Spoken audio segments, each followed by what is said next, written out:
하나님께서 성도들에게 주시는 시험 중에서 가장 큰 시험은 자식들을 통해서 주시는 시험이라고 지난주에 말씀을 드렸습니다. 성도들이 가지고 있는 믿음이 참 믿음이 되려면 과정이 필요한데, 그 과정이 뭐냐 하면은 시험을 통해서 하나님께 믿음을 인정받아야 합니다. 아브라함은 시험을 통해서 믿음을 하나님께 인정을 받았습니다. 아브라함의 일생에서 최고로 큰 시험이 바로 자식을 통해서 왔습니다. 사랑하는 독자 외아들 이삭을 하나님이 찾아오셔서 번제로 드리라고 요구하셨습니다. 아브라함이 하나님이 요구하시는 그 시험을 통과했습니다. 그 시험을 통해서 하나님께 믿음을 인정받았습니다. 오늘도 하나님께서 성도들의 믿음을 시험하십니다. 성도들을 찾아오셔서 성도들이 가지고 있는 믿음이 참 믿음인지 거짓 믿음인지 성도들을 찾아오셔서 하나님께서 시험을 가지고 성도들의 믿음을 검증하십니다. 성도들이 시험을 당할 때 어떻게 행동을 해야 하는지 성경은 자세하게 말씀을 가르치고 있습니다. 성도들이 시험을 당할 때 불평하거나 원망하거나 낙심하거나 그렇게 하지 말고 시험을 당하며 그 시험을 하나님 앞에서 감당하기 위해서 시험을 온전히 기쁘게 여겨라고 하나님이 말씀하셨습니다. 야고보서 1장 2절에서 3절 말씀을 같이 읽겠습니다. 시작. 내 형제들아, 너희가 여러 가지 시험을 당하거든 온전히 기쁘게 여기라. 이는 너희 믿음의 시련이 인내를 만들어 내는 줄 너희가 알미라. 아멘. 성도들이 시험을 당할 때 온전히 기쁘게 여겨야 하는 이유를 하나님이 말씀하셨는데, 그 이유가 뭐냐 하면은 하나님께서 성도들에게 시험을 허락하신 목적이 악하지 않고 선하기 때문이라고 말씀을 하고 있습니다. 어떤 시험이든지 그 시험을 믿음으로 잘 감당하면 그 시험을 통해서 얻는 유익이 많다는 것입니다. 왜냐하면 하나님께서 성도들에게 허락하신 시험의 목적이 선하기 때문입니다. 오늘 본문 말씀은 자식의 앞날을 걱정하면서 믿음으로 자식을 축복한 사람에 대해서 말씀을 하고 있습니다. 자식의 앞날을 걱정하면서 오늘 이 자리에 앉아 계시는 모든 성도들, 자식이 없으면 몰라도 자식을 다 낳아서 지금 다 가지고 있으면, 자식이 있으면 그 자식을 염려하지 않는 부모는 없습니다. 자식을 염려합니다. 그런데 이삭은 염려로 끝난 것이 아니고 그 자식의 장래를 생각하면서 하나님 앞에 기도했다는 거예요. 그것이 바로 오늘 본문 말씀을 통해서 하나님이 우리에게 주시는 교훈입니다. 믿음으로 자식을 축복한 사람의 이름을 이야기하는데 이삭이라고 소개를 하고 있습니다. 이삭은 믿음의 두 번째 조상입니다. 믿음의 첫 번째 조상이 아브라함이고 두 번째 조상이 이삭인데, 이 믿음의 조상이 된다는 게 쉬운 일이 아니라는 것을 성경을 통해서 우리에게 가르쳐 주고 있습니다. 첫 번째로 믿음으로 이삭이 장차 있을 일에 대하여 자식들에게 축복을 하였다고 말씀을 하고 있습니다. 오늘 본문 20절 말씀을 우리가 읽었지만 한 번 더 같이 읽겠습니다. 시작. 믿음으로 이삭은 장차 있을 일에 대하여 야곱과 에서에게 축복하였으며. 아멘. 장차 있을 일에 대하여라는 말씀은 장차 오는 일에 대하여, 장차 나타나는 일에 대하여라는 말씀입니다. 이삭이 가지고 있는 믿음을 보면 두 가지인데 특징이 두 가지입니다. 이삭이 두 가지 믿음을, 다른 사람들이 소유하지 않는 믿음을 가지고 있었습니다. 첫 번째 이삭이 가지고 있었던 믿음의 특징이 뭐냐? 순종입니다. 이삭은 다른 사람들이 하지 못한 순종을 하나님 앞에서 또 육신의 아버지 앞에서 했다는 것입니다. 순종도 두 종류가 있습니다. 첫 번째 순종은 일반적인 순종입니다. 두 번째 순종은 특별한 순종입니다. 이삭이 한 순종은 어떤 순종이냐? 특별한 순종입니다. 그래서 성경이 이삭의 삶에 대해서, 이삭의 믿음에 대해서 주목을 하고 있고 초점을 맞추고 있는 것입니다. 이삭이 아버지가 한 말씀을 순종하지 않고 거역하면 어떻게 됩니까? 거역하면 아브라함이 이삭을 하나님 앞에 번제로 드릴 수가 없습니다. 순종하면 자기가 죽어야 됩니다. 자기가 살기 위해서는 거역을 해야 합니다. 오늘 우리가 자식을 키우면서 목숨을 거는 일도 아닌데 자식에게 어떤 일을 이야기하면 못해요, 안 해요 이렇게 할 때가 얼마나 많습니까? 근데 이삭은 자기가 죽어야 되는 일에 순종을 했다는 겁니다. 쉽지 않은 순종이죠. 일반적인 순종은 누구든지 할 수가 있습니다. 그러나 특별한 순종은 자기가 죽어야 되는, 자기의 목숨을 내어 놓아야 되는 엄청난 희생이 따르는 순종은 믿음이 없으면 할 수가 없다는 것입니다. 이삭이 아버지가 한 말씀을 거역하지 않고 성경은 온전히 순종을 했다고 말씀을 하고 있습니다. 일반적인 순종은 희생이 따르지 않습니다. 희생이 따르지 않기 때문에 마음만 먹으면 할 수 있습니다. 그러나 특별한 순종은 희생이 크게 따릅니다. 그리고 목숨을 걸어야 합니다. 우리가 교회를 섬길 때에 작은 순종이야 얼마든지 할 수 있지 않습니까? 희생이 따르지 아니하고 몸만 좀 고생하면 되니까, 몸만 좀 수고하면 되니까 순종할 수 있습니다. 그러나 그것보다 더 큰 순종, 주님의 교회를 세우는 일에 물질도 희생하고 때로는 목숨도 걸어야 되는 그 일에 순종하는 일은 쉽지가 않다는 것입니다. 믿음이 없으면 그런 특별한 순종은 할 수 없다는 것을 성경은 우리에게 가르치고 있습니다. 이삭이 하나님 앞에서 일반적인 순종을 하지 않고 특별한 순종을 했습니다.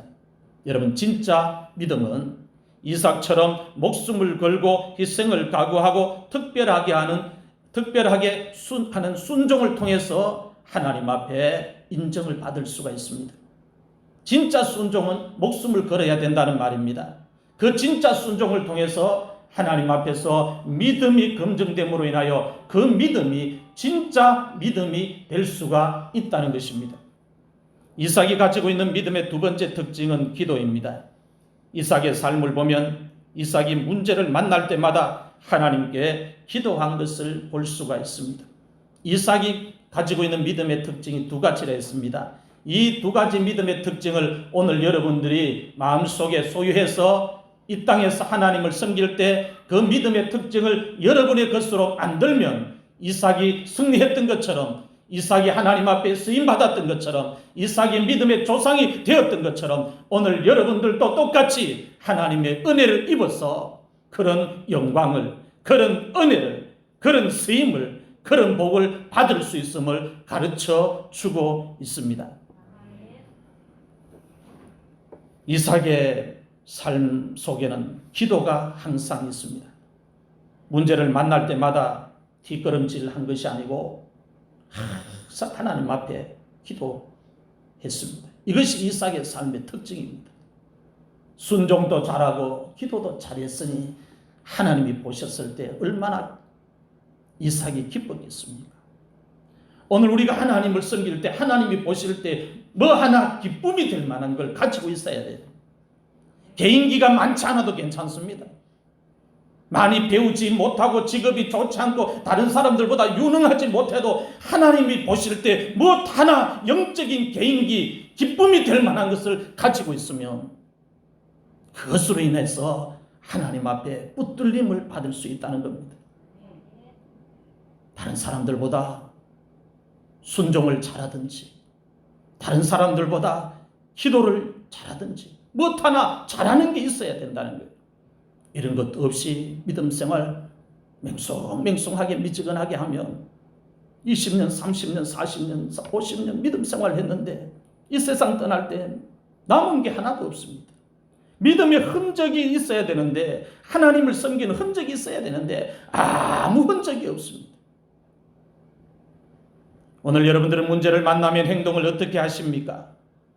이삭처럼 기도를 하십니까? 오늘 여러분들이 문제를 만났을 때 하나님께 기도한다면 여러분들이 바로 오늘 이 시대의 이삭입니다.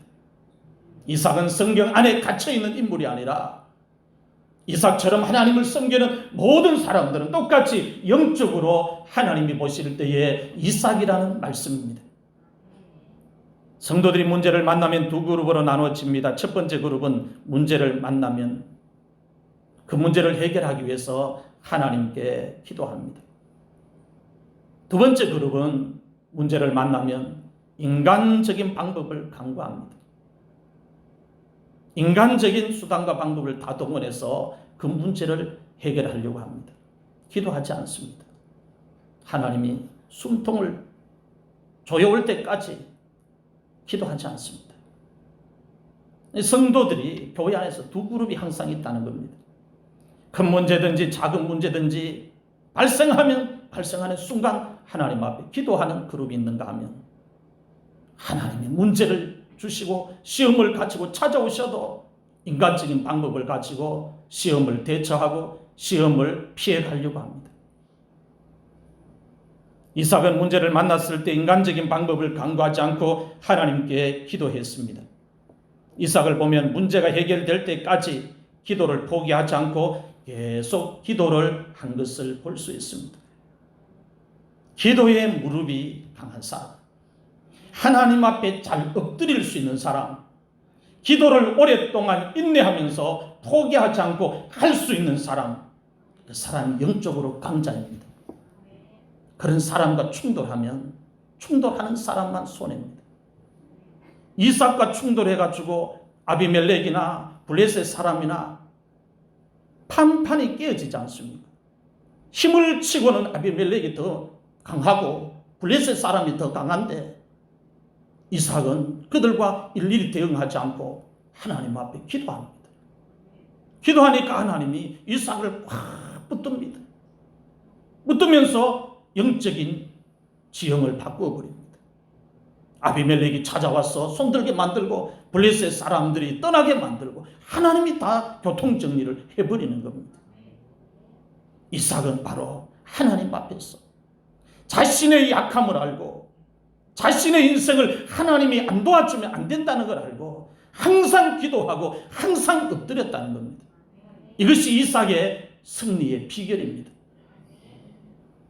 창세기 24장 62절에서 63절 말씀을 보면 이삭이 리브가를 아내로 맞이하기 전에 결혼을 하기 전에 들에 나가서 묵상을 했다고 기도를 했다고 말씀을 기록하고 있습니다. 같이 읽겠습니다. 시작.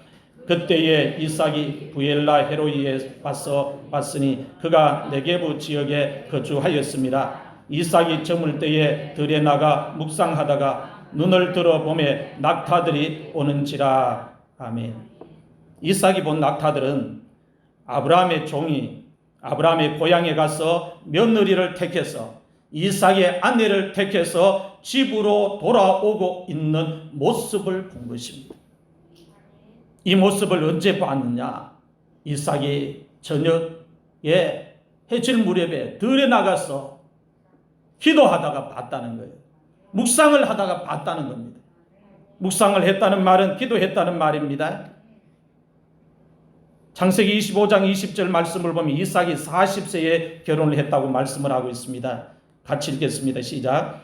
이삭은 40세에 리브가를 맞이하여 아내를 삼았으니 리브가는 밧단 아람의 아람 족속 중 부두엘의 딸이요 아람 족속 중 라반의 누이였더라. 아멘. 이삭이 결혼을 40세에 늦게 했습니다. 이삭도 청년이었고 남자입니다. 결혼을 해야 되는 나이에 시기가 넘어가면 초조해집니다. 마음이 초조해지고 점점 자기가 가지고 있는 조건이 매력이 없어집니다. 결혼의 전령기가 여자들 같은 경우는 30이 안 넘을 때 매력이 있습니다. 그때는 화장을 별로 안 해도 다 이쁩니다. 그런데 30 넘어가면 또 30대 중반 넘어가면 화장을 해도 30대 전하고 다릅니다. 피부의 윤기가 다릅니다. 결혼 정령기가 넘어간다는 것은 마음의 초조함과 마음의 부담감을 많이 가질 수밖에 없는 것입니다. 이삭이 40세에 결혼을 했다 했으니 얼마나 결혼이 늦었습니까? 아브라함과 이삭 시절에는 결혼을 빨리 했습니다. 빨리 했는 그 시기에 40세에 결혼을 했으니 얼마나 결혼이 늦어졌습니까? 그런데 이삭이 형 에서가 결혼을 하는 것과는 전혀 다르게, 형 에서는 자기가 가지고 있는 육체의 매력을 가지고 여자들을 자기 아내로 맞아들입니다. 하나님 섬기든지 안 섬기든지 상관없이 자기 눈에 자기 마음에 드는 사람을 데리고 와서 아내로 삼습니다. 에서의 그 행동들이 이삭과 리브가의 마음에 근심이 되었더라 성경은 기록하고 있습니다. 야곱은 형과 다르게 결혼하고 싶었습니다. 그런데 믿음의 사람을 구하려고 하니까 이방 땅에 내려와 있으니 구할 수가 없는 겁니다. 주변에 여자들이 자매들이 있어야 구할 텐데 지금 이삭이 아버지와 함께 내려온 땅은 하나님을 섬기지 않는 사람들, 그랄 사람들, 블레셋 사람들의 땅에 내려와 있습니다. 그러니 결혼하기가 얼마나 어렵습니까? 하나님을 섬기는 사람들이 없는데 어떻게 결혼합니까? 그렇다 보니 환경이 아버지를 따라가다 보니까, 아버지의 인생을 따라가다 보니까, 아버지의 믿음 생활을 인정하고 따라가다 보니까 자연적으로 늦어버린 게 뭐냐? 결혼이라는 거예요. 그런데 그 결혼을 불평하지 않고 이삭이 기도했어요. 하나님이 내 배필을 주시겠지. 하나님 내 배필 주시겠지. 그렇게 기도했다는 겁니다. 그렇게 기도했더니 아버지 아브라함이 총을 시켜서 이삭의 아내를 구해오라고 이야기합니다. 먼 길을 떠나보내면서 내 형제들 중에 사람을 택해오라고 그렇게 심부름을 보내서 그 심부름을 잘 완수하고 돌아오는데 그 돌아오는 모습을 이삭이 기도하면서 본 겁니다. 늦은 결혼이지만 이삭은 서두르지 아니하고 하나님의 시간표에 맞추었다는 거예요. 기도하는 사람은 바로 하나님의 사인을 기다립니다. 그게 바로 이삭의 신앙의 특징입니다. 그런데 또 문제가 발생합니다. 이삭이 40세에 늦게 결혼을 했는데 아내 리브가가 임신을 바로 하지 못합니다. 늦게 결혼했으면 하나님이 그래 너 그동안 많이 기다렸지 고생했다 하면서 바로 결혼하자마자 아내가 임신을 하면 이삭이 얼마나 기쁘겠습니까? 하나님 감사합니다 하고 이렇게 할 텐데 이삭이 결혼도 늦게 했는데 결혼하고 나서 아이도 하나님이 곧바로 주지 않습니다. 아내가 임신을 하지 못하자 이삭이 또다시 아내가 임신을 할 수 있도록 하나님께 기도합니다. 하나님, 아내가 임신하게 해주십시오. 아내가 임신하게 해주십시오. 아내가 임신하게 해주십시오. 요즘 같으면 아내가 임신하지 못하면, 부부가 결혼하고 임신하지 못하면 어떻게 합니까? 병원에 갑니다. 검사 다 합니다.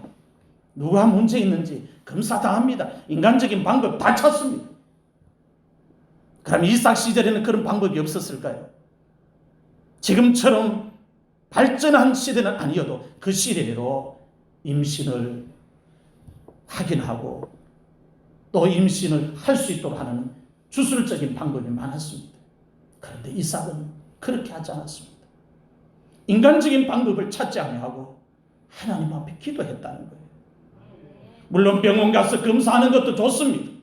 그러나 그것보다 더 중요한 것은 대문을 열고 닫으시는 분이 누구냐? 하나님이시라고 성경은 이야기합니다. 그 하나님 앞에 엎드려서 기도합니다. 하나님, 아내가 임신할 수 있도록 은혜를 열어주십시오. 창세기 25장 21절 말씀을 같이 읽겠습니다. 시작. 이삭이 그의 아내가 임신하지 못함으로 그를 위하여 여호와께 간구하며 여호와께서 그의 간구를 들으셨으므로 그의 아내 리브가가 임신하였더니. 할렐루야. 오늘 우리도 똑같이 하나님을 섬기는 사람이고 이삭도 똑같이 하나님을 섬기는 사람인데 왜 이렇게 이삭과 우리가 다릅니까? 이삭은 문제를 만날 때마다 하나님을 붙잡고 하나님을 더 먼저 찾는데 오늘 우리들은 왜 이렇게 문제가 있는데도 불구하고 기도의 제목이 있는데도 불구하고 기도하지 않습니까? 이삭이 아내의 태문을 열어달라고 기도를 얼마 동안 했는지 여러분 아십니까? 아내의 태문을 열어달라고 이삭이 기도를 얼마 동안 했는지 아십니까? 20년 동안 했습니다. 20년 동안. 대단하지 않습니까? 여러분 어떤 기도의 제목 하나 가지고 20년 동안 특별히 마음의 결정을 하고 새벽기도 한번 작정해 보십니까? 20년 동안 하나님 앞에 하나의 기도의 제목을 가지고 하나님이 태문을 열어줄 때까지 이삭이 엎드렸다는 거예요. 여러분 이삭이 보통 믿음의 사람이 아니라는 걸 우리가 알 수가 있습니다. 20년 동안 한 가지 기도의 제목을 가지고 아내의 태문이 하나님이 간섭해서 열어주실 때까지 포기하지 않고 20년 동안 기도했다는 겁니다.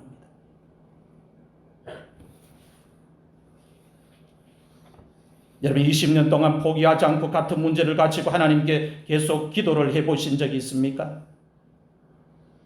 이삭이 20년 동안 기도를 해서 응답을 하나님께 받았습니다. 하나님께서 아내의 태문을 열어주셨습니다. 이삭이 40세에 결혼을 했다 했습니다. 창세기 25장 25절에서 26절 말씀을 보면 리브가가 아이를 낳을 때 이삭의 나이가 60세라고 이야기를 하고 있습니다. 같이 읽겠습니다. 시작. 먼저 나온 자는 붉고 전신이 토록 같아서 이름을 에스라 하였고 후에 나온 아우는 손으로 에서의 발꿈치를 잡았으므로 그 이름을 야곱이라 하였으며 리브가가 그들을 낳을 때에 이삭이 60세였더라. 아멘. 40세에 결혼을 해서 60세에 자녀를 낳았다는 겁니다. 아내가 임신을 하지 못하자 그 아내의 태문을 열어달라고 20년 동안 기도했다는 거예요. 여러분 어떤 기도의 제목을 갖고 계십니까? 그 기도의 제목이 가정 구원이든지 자녀 문제이든지 어떤 기도의 제목을 가지고 있습니까? 20년 동안 기도하면 응답 못 받을 일은 하나도 없습니다. 하나님은 살아계십니다. 하나님은 전능하십니다. 그 하나님이 우리가 포기하지 않고 기도하는 걸 들으신다는 겁니다. 이삭은 마음속에 기도 응답에 대한 확신을 분명하게 가지고 있었습니다. 기도의 체험을 가지고 있었어요. 다른 사람들이 가지지 못한 응답의 체험을, 응답의 확신을, 응답의 경험을 가지고 있었습니다. 결혼이 늦을 때는 힘들었지만 지나고 나니까 그것 때문에 기도했습니다. 아내가 자식을 낳지 못할 때는 힘들었지만 그것 때문에 20년 동안 기도할 수 있었습니다. 시간이 지나고 나니까 그 문제 때문에 이삭의 믿음이 탄탄해지고 강해졌습니다. 그 문제 때문에 이삭이 하나님과 기도하면서 옆길로 가지 않고 영적인 긴장을 늦추지 않고 하나님과 동행할 수 있었고 하나님을 잘 섬길 수가 있었다는 거예요. 아내를 맞이할 때도 하나님께 기도해서 응답받았습니다. 아내가 태문이 닫혔을 때도 하나님께 기도해서 응답을 받았습니다. 이삭은 가슴에 기도 응답에 대한 체험이 차 있는 사람입니다. 이런 사람을 누가 상대하겠습니까? 조금만 어려운 일이 있고 누가 찝쩍거려도 이삭은 인간적인 방법으로 대응하지 않고 하나님 앞에 엎드립니다. 하나님 누구를 도와주시겠습니까? 오늘 여러분들은 이삭처럼 끈질기게 기도를 해서 응답을 받은 것이 있습니까? 응답을 받았다면 무엇을 하나님께 기도해서 응답을 받으셨습니까? 이삭은 가정에서 훌륭한 믿음의 아버지였습니다. 여러분, 누가 가정에서 훌륭한 믿음의 아버지 자격이 있습니까? 어떤 성도가 가정에서 자녀들 앞에서 훌륭한 믿음의 아버지가 될 수가 있습니까? 이삭처럼 자식을 위해서 기도를 쉬지 않고 계속 기도하는 아버지가 가정에서 훌륭한 믿음의 아버지입니다. 성경은 실력이 있다고, 돈 잘 번다고, 아버지의 직업이 좋다고, 아버지가 사회적으로 지위를 가지고 있다고 그런 아버지를 가리켜서 훌륭한 아버지라고 이야기하지 않습니다. 자녀의 장래를 염려하면서 기도의 줄을 붙잡고 쉬지 않고 계속 그 자녀의 뒤를 기도로 지원해주는 부모가, 아버지가 믿음의 훌륭한 아버지라고 이야기를 하고 있습니다. 자, 그렇다면 오늘 우리가 이 말씀을 받을 때 나는 아버지로서, 나는 어머니로서 이삭처럼 기도하면 믿음의 훌륭한 아버지고, 이삭처럼 기도하지 않으면 육적으로 자녀들을 아무리 뒷바라지 잘하고 해도 하나님이 보실 때는 가정에서 믿음의 훌륭한 아버지는 아니라는 사실입니다. 자식들은 부모가 매일 해주는 축복 기도를 받고 자랍니다. 자식들이 부모의 기도를 받고 자라야 영혼이 강건해집니다. 영혼이 강건해져야 세상을 이길 수가 있습니다. 마귀도 이길 수가 있고, 영혼이 강건해져야 죄도 이길 수가 있고, 유혹도 이길 수가 있고, 시험도 이길 수가 있습니다. 영혼이 강건해져야 세상에서 넘어져도 오뚜기처럼 다시 일어날 수가 있습니다. 영혼이 약하면 못 일어납니다. 기도 없이 자란 자녀는 실력은 있을지는 몰라도 영혼이 약하기 때문에, 믿음이 약하기 때문에 마귀가 공격을 하면 한 방에 쓰러집니다. 한 방에 미끄러지고 한 방에 인생이 잘못되는 거예요. 기도가 그렇게 중요합니다. 기도 없이 자란 자녀가 좋은 직장에 다닐 수 있고, 좋은 직업을 가질 수 있고, 많이 배워서 똑똑하고 유능할 수 있어도 긴 시간을 놓고 보면 영혼이 약하다면, 믿음이 약하다면 하나님이 붙들어 주는 것에서 차이가 나기 때문에 하나님의 인도를 받기가 어렵다는 것입니다. 세상 사람들은 재물이 능력이라고 외칩니다. 예수 안 믿는 사람들은 권세가 능력이라고, 다른 사람들보다 많이 배운 그 지식이 능력이라고 외칩니다. 그러나 하나님의 백성들은 그런 것을 가지고 능력이라고 외치지 않아야 합니다. 하나님의 백성들은 무엇이 능력이라고 외쳐야 되느냐 하면 기도가 능력이라고 외쳐야 됩니다. 기도가 실력이라고 외쳐야 됩니다. 하나님은 누구를 찾느냐? 기도의 실력자를 찾고 계십니다. 하나님 눈에 안 보입니다. 눈에 안 보이는 하나님을 어떻게 믿습니까? 눈에 안 보이는 하나님을 어떻게 의지합니까? 눈에 안 보이는 하나님을 믿는 것, 눈에 안 보이는 하나님을 의지하는 것은 기도라고 하는 이 행위를 통해서만이 확증되는 것입니다. 하나님의 백성들은 기도가 능력이라고 매일 외쳐야 합니다. 세상 사람들은 재물이 능력이라고, 권세가 능력이라고, 지식이 능력이라고 외치지만 하나님의 백성들은 매일 아침에 일어나서 세상을 향해서 나갈 때 하나님을 향해서 하나님 기도가 능력입니다 하면서 외쳐야 합니다. 모세를 보십시오. 여호수아를 보십시오. 다윗을 보십시오. 엘리야를 보십시오. 다니엘을 보십시오. 전부 기도의 실력자들입니다. 기도가 능력인 줄 믿었던 사람들입니다. 기도가 능력이고 기도가 실력이라는 것을 믿음의 선진들이 우리들에게 증명을 해주고 있습니다. 모세만큼 하나님이 붙들고 쓴 사람이 있습니까? 바다를 갈라내고 애굽의 10가지 재앙 나타내고 광야에 40년 동안 이스라엘 백성들 먹을 것 공급하고 생수를 마시게 하고 불뱀에 물렸을 때 모세를 통해서 하나님이 치료하시고 모세가 이렇게 하나님 앞에 쓰임받은 비결이 무엇입니까? 항상 백성이 원망할 때마다 기도했습니다. 항상 기도했습니다. 백성들은 문제가 만날 때마다 생길 때마다 원망하고 하나님 원망하고 모세 원망했지만 모세는 그 백성들이 원망할 때마다 하나님 나 못합니다. 나 이 백성 이끌고 못 갑니다 하면서 엎드려서 그 이스라엘 자손들이 자기를 향해서 원망하는 그 소리를 그대로 안고 하나님 앞에 기도합니다.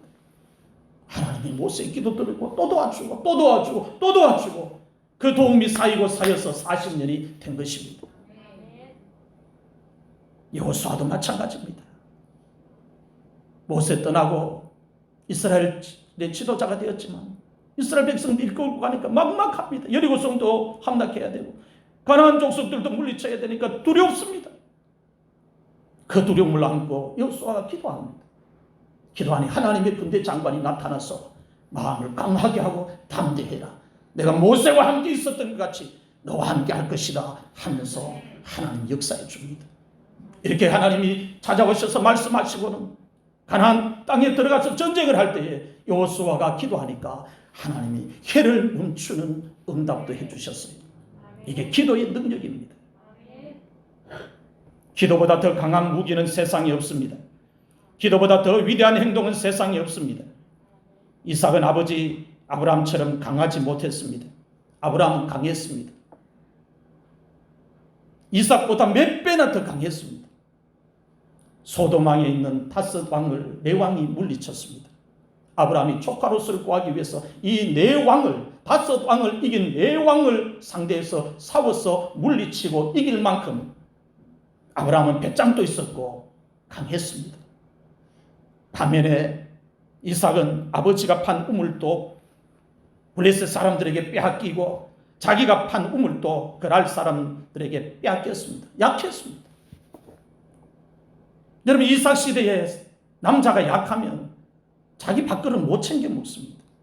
아내도 빼앗깁니다. 가지고 있는 거 다 빼앗깁니다. 그 시대는 약하면. 그래서 그 시대는 무조건 남자는 강해야 합니다. 그런데 강해야 되는 아들이 약한 거예요. 외동아들로 컸으니 얼마나 약하게 컸겠습니까? 사랑만 받다가 컸으니 세상이 얼마나 위험하고 무서운지 그걸 모르고 큰 겁니다. 만약에 이삭이 강했다면 어떻게 되었을까요? 하나님 앞에 계속 기도를 하지 않았을 것입니다.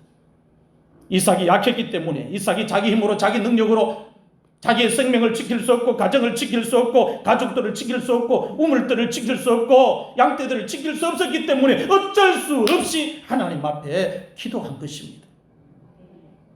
여러분 약하십니까? 그러면 기도하십시오. 기도하면 하나님께서 여러분에게 능력이 되어 주십니다. 믿음으로 이삭이 자식들의 장래를 위해서 축복 기도를 해주었다고 말씀하고 있습니다.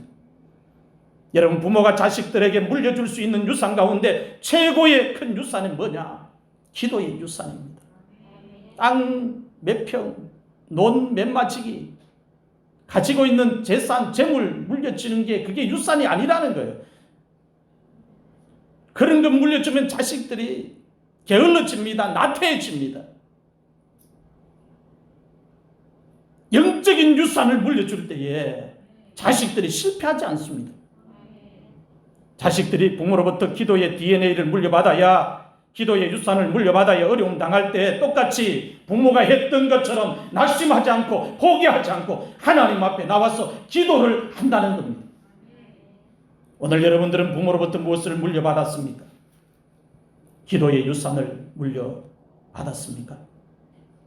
오늘 여러분들은 마지막에 세상을 떠날 때 자식들에게 무엇을 물려주고 떠나기를 원하십니까?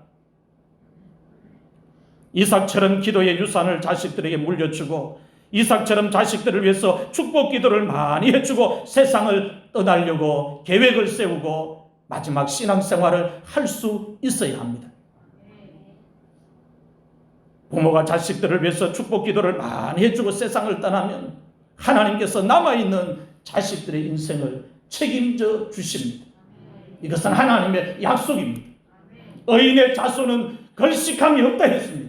절대로 굶어서 밥 못 먹는 일이 없도록 하나님 잘 섬기고 하나님을 의지한 자녀는 그렇게 된다고 약속하셨습니다. 이삭은 마지막에 세상을 떠날 때 자식들에게 축복 기도를 해주고 기도의 유산을 물려주고 세상을 떠났습니다. 두 번째로 믿음으로 이삭이 야곱과 에서에게 축복 기도를 해주었다고 말씀합니다. 유대인들은 자녀들을 위해서 축복 기도를 할 때에 순서가 있습니다. 맏아들이 제일 먼저입니다. 이게 유대인들의 법입니다. 맏아들부터 축복 기도를 하는 것이 유대인들의 전통이고 관습이고 법이었습니다. 이 법을 어기면 손가락질을 받고 돌팔매질을 당합니다. 그런데 이삭이 축복 기도를 에서에게 먼저 하지 않고 야곱에게 먼저 했습니다. 이삭이 나이가 많아서 맏아들 에서를 불렀습니다. 불러서 에서에게 말을 했습니다. 아들아, 내가 나이가 많아서 언제 죽을지 모른다. 내가 나이가 많아서 이제 언제 세상을 떠날지 모른다. 그러니 너는 활과 화살통을 가지고 들에 나가서 나를 위해서 사냥을 해서 내가 잘 먹는 별미를 만들어서 같이 오면 내가 그 별미를 먹고 너에게 마음껏 축복을 할 수 있도록 해라. 이삭이 맏아들 에서에게 그렇게 말을 했습니다. 이삭이 에서에게 하는 말을 아내 리브가가 몰래 들었습니다. 리브가가 듣고 에서가 아버지에게 받아야 하는 축복 기도를 에서의 동생 야곱이 받을 수 있도록 일을 꾸밉니다. 리브가가 야곱을 불러서 아버지가 에서에게 한 말을 들려주었습니다. 들려주고는 야곱에게 좋은 염소 새끼 2마리를 빨리 골라서 내게 가지고 오너라. 가지고 오면 내가 그 염소 새끼를 가지고 요리를 해서 아버지가 즐겨 드시는 별미를 만들어 줄 테니 너는 그 별미를 가지고 아버지에게 가서 축복 기도를 받아라. 그렇게 이야기합니다. 이삭이 나이가 많아서 시력이 나빴습니다. 시력이 나빠서 야곱과 에서를 잘 구분하지 못할 정도로 앞이 흐렸습니다. 야곱이 손과 목에 염소토를 두르고 에서인 것처럼 꾸며서 이삭에게 별미를 가지고 가서 축복 기도를 받았습니다. 여러분, 리브가가 야곱에게 시킨 일을 어떻게 생각하십니까? 누가 봐도 이 일은 옳은 일이 아닙니다. 잘못된 일입니다. 남편을 속이는 일입니다. 유대인의 전통과 법을 어기는 일입니다. 어머니가 아들에게 형이 받아야 하는 하나님의 축복을 동생이 가로채서 받도록 가르쳤습니다. 에서가 리브가가 낳은 아들이 아니면 이해할 수 있습니다. 에서가 누굽니까? 리브가가 낳은 큰아들이고 야곱은 리브가가 낳은 둘째 아들입니다. 그런데 리브가가 이런 엉뚱한 일을 하고 있습니다. 사람이 볼 때 엉뚱한 일처럼 보입니다. 이와 같은 일은 믿음의 가정에서 절대로 행하면 안 되는 일입니다. 그런데 믿음의 가정에서 이삭의 집에서 이와 같은 일을 행하고 말았습니다. 부부의 생각이 달랐다는 겁니다. 이삭의 생각과 리브가의 생각이 다른 겁니다. 믿음이 충돌합니다. 생각이 충돌합니다. 축복이 충돌합니다. 리브가가 야곱에게 시킨 일 때문에 집안에 분란이 일어났습니다. 자식들이 서로 원수가 되었습니다. 야곱이 에서 대신 축복 기도를 받으면 집안에 분란이 일어난다는 것을 자식들이 원수가 된다는 것을 리브가가 모르지 않았습니다. 알고 있었습니다. 알고 있었는데도 불구하고 왜 리브가가 이런 일을 남편을 속여가면서까지 행했느냐라는 것입니다. 무슨 이유 때문에? 큰아들도 잣대야 되고 둘째 아들도 잣대야 되는데 유대인의 법을 따르고 순리대로 가면 되는데 왜 남편의 생각을 뒤집고 집안에 분란이 일어나는 걸 알면서 이런 일을 행했는가라는 것입니다. 창세기 25장 22절에서 23절 말씀을 보면 하나님께서 에서와 야곱에 대해서 하신 말씀을 기록하고 있습니다. 같이 읽겠습니다. 시작. 그 아들들이 그의 태 속에서 서로 싸우는지라 그가 이르되 이럴 경우에는 내가 어찌할꼬 하고 가서 여호와께 묻자온대 여호와께서 그에게 이르시되 두 국민이 내 태중에 있구나 두 민족이 내 복중에서부터 나누이리라 이 족속이 저 족속보다 강하겠고 큰 자가 어린 자를 섬기리라 하셨더라. 아멘. 리브가가 왜 야곱을 도와서 이삭에게 축복 기도를 받도록 했는지 성경이 이유를 정확하게 설명을 하고 있습니다. 이유가 무엇입니까? 이유는 에서와 야곱이 리브가의 태중에 있을 때에 하나님께서 자기에게 나타나셔서 하신 말씀이 큰 자가 어린 자를 섬길 것이라고 말씀을 하시기 때문입니다. 하나님이 하신 말씀 때문에 하나님이 누구를 축복하겠다고 누구를 머리로 삼겠다고 하신 말씀 때문에 리브가가 그렇게 행동을 했다는 것입니다. 하나님께서 자기에게 하신 말씀을 리브가가 잊지 않고 기억을 하고 있었습니다. 기억을 하고 있었기 때문에 이삭이 에서를 축복하려고 할 때 야곱이 먼저 축복 기도를 받을 수 있도록 리브가가 나서서 야곱을 도와준 것입니다. 아버지의 마음은 씩씩하고 용감하고 능력 있고 실력 있는 아들에게 마음이 많이 갑니다. 멋있잖아요. 아들의 영광이 아버지의 영광이 되니까 똑같은 아들인데 비실비실거리고 매일 엄마 치마폭에서 놀고 활과 화살통을 줘도 사냥 한번 제대로 해오지 못하고 매일 집에서 뱅뱅 돌면 아버지는 속 터집니다. 그런데 에서는 얼마나 씩씩한지 따르는 사람도 많고 어디 가도 대장입니다. 활과 화살통을 가지고 하면 시간도 안 걸리고 단번에 사냥을 해옵니다. 그러니 이삭의 마음에는 에서가 든든한 아들이었고 에서 때문에 목에 힘도 주고 에서의 영광이 아들의 영광이 아버지의 영광이 되었습니다. 그래서 유대인의 법대로 관습대로 에서가 장자니까 축복을 해주려고 한 것입니다.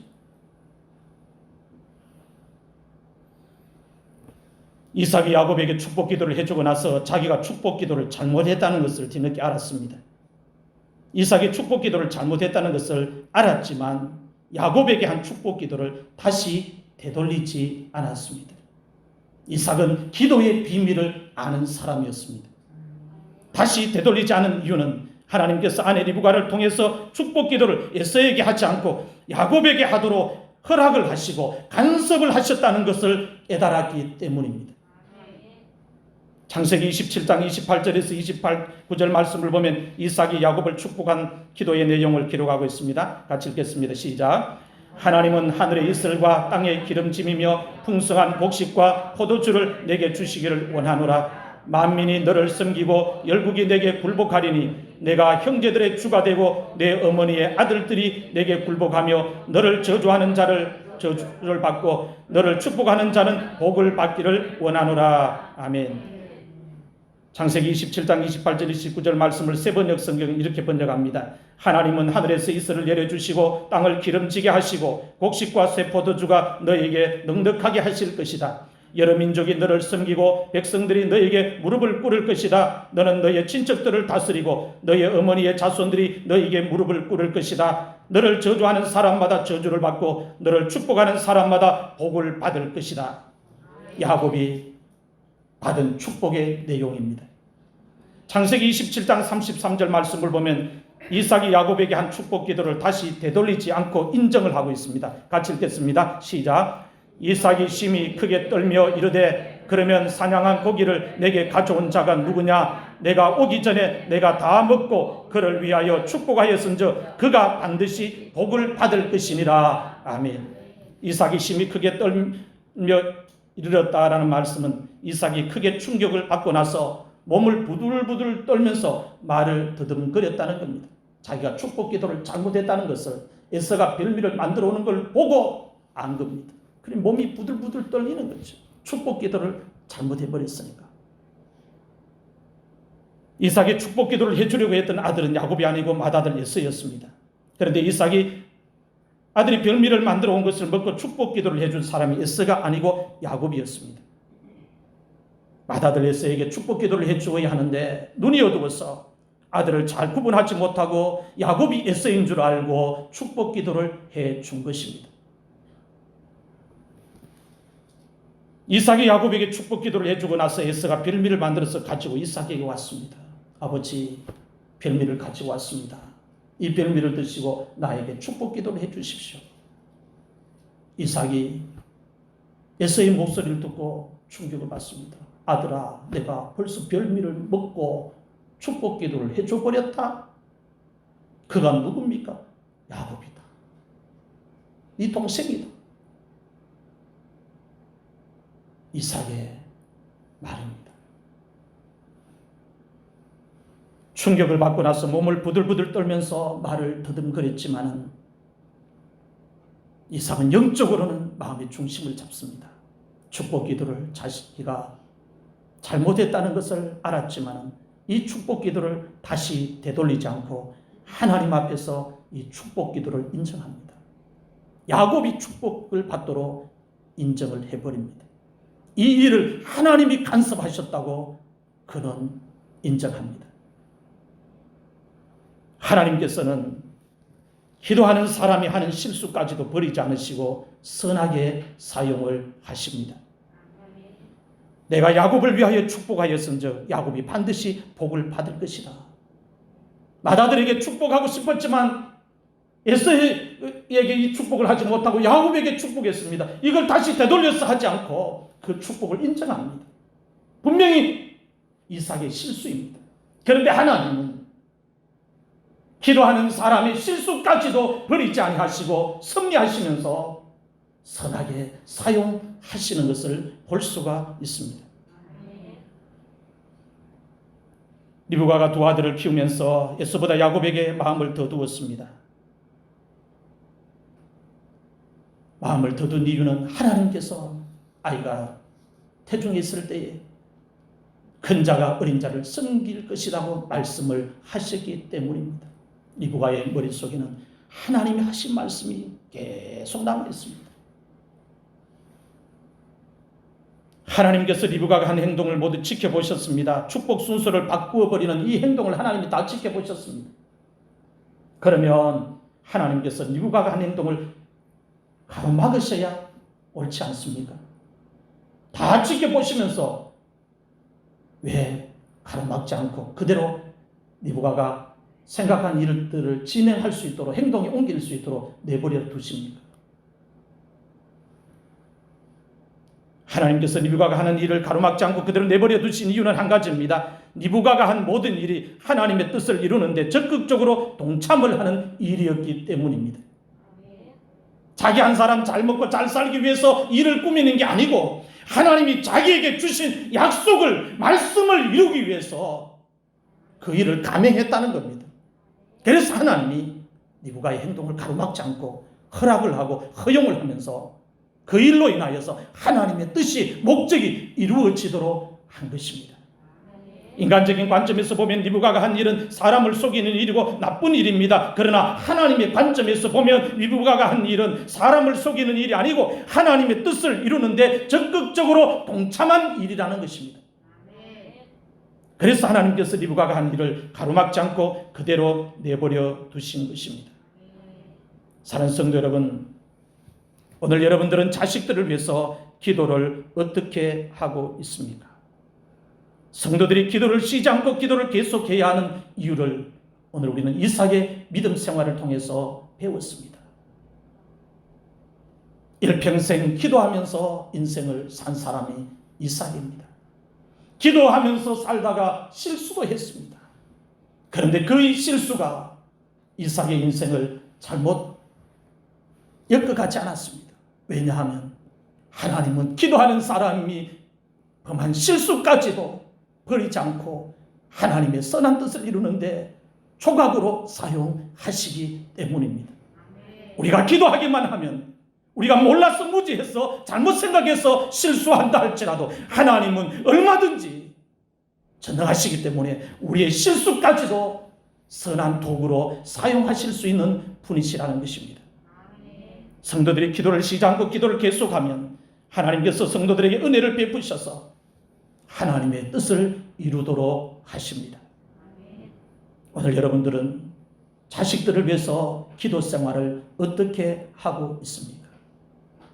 기도를 해야 하는 줄 알면서 멈추고 있습니까? 아니면 기도를 하고 있습니까?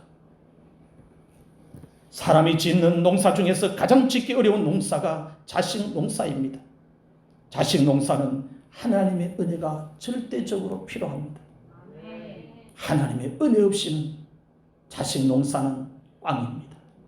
아무리 내가 거름주고 잘 보살피고 뒷바라지해도 하나님의 은혜가 없으면 자식 농사는 실패합니다.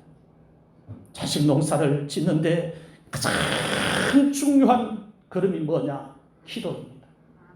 부모가, 아버지가, 어머니가 이삭처럼 하나님 앞에 무릎 꿇고 그 자녀를 위해서, 그 자녀의 장래를 위해서, 그 자녀의 앞길을 위해서 쉬지 않고 기도만 해줄 수 있다면 하나님은 그 자녀 버리지 않습니다.